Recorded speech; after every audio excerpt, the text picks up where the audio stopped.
My sister and I, we were sexually assaulted. I was 5. We didn't know the guy. He was a tenant renting a back house. Yeah, and after that, it was kind of like my mom, I guess it probably shattered her world, and it did the same for the whole family. Going into middle school, our home was kind of unsupervised, since dad was never around and mom was always working. I mean, the drugs got worse. I was never at school anymore. I would fight a lot. I was 13 when they sent me to the juvenile camp. I didn't think that it was the right thing to do to a confused 13-year-old. By the time I was 16, I had been to juvenile hall more than 6 times. Crittenton Services is a multi-service, multi-location child and family advocacy organization. Our kids come with multiple problems. Most of them have come, they come from years and years of trauma. You can never change history, but you can change how that trauma affects their future.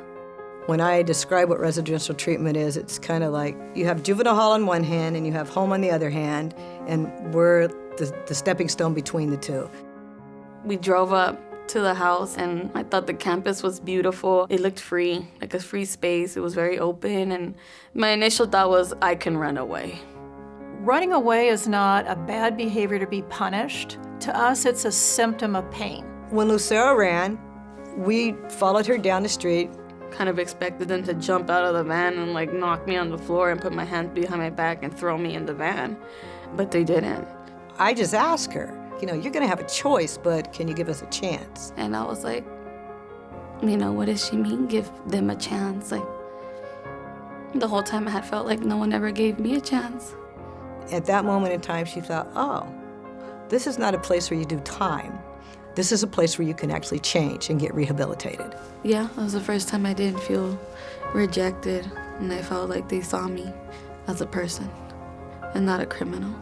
Our kids have a profound amount of pain. All of our clients get mental health services. Her way of therapy was so unique, and I really liked it. It was, we're gonna play Jenga.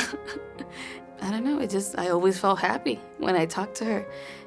She was enrolled in school and figured out she liked school, and she actually went. I started to realize I was doing very well. It made me feel achieved. It made me feel like a good person, and they always rewarded it. She got an on-campus job, which is often where they start learning, how to budget money and how to make money and how to show up for work. I had never stepped foot on a college campus before until I came to Crittenton. They had a field trip.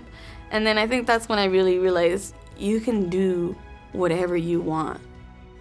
Lucero's story is particularly impactful because she was returned to the same environment that caused the triggers. She went back to the drugs, which happens a lot, but she still went to school. I didn't ditch anymore. Even though I was doing drugs, I always made sure that I went to school. Once she had her daughter, at some point she thought, man, I don't want to do this anymore. And I really just hit the ground running, and now I'm at USC. I'm about to graduate, and then I'll be entering my master's program.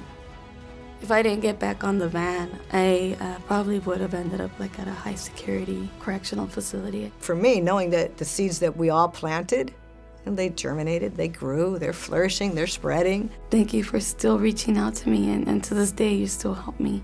It means the world to me.